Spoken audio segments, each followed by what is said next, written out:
আপনি মনে হয় ডান পায়ের জুতা বাম পায়ে অথবা বাম পায়ের জুতা ডান পায়ে পরে ফেলেছেন। মাথা নিচে রাখুন, জ্ঞান অর্জন করুন, চোখ কান খোলা রাখুন, না হলে বিপদে আপনি শুধু পড়বেন না, আপনাদের সবাইকে বিপদে পড়তে হবে। যে বিপদ এখন শোয়ার হয়েছে আওয়ামী লীগের ঘাড়ে, সেই বিপদ আপনাদের ঘাড়ে আসতে যাচ্ছে।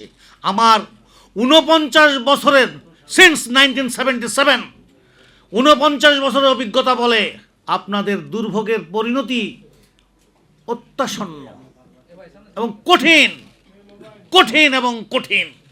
আপনাদের পালাবার পথ পাবেন না। আপনারা হাসিনা পালিয়ে বেঁচেছে, আপনারা পালিয়ে বাঁচতে পারবেন না।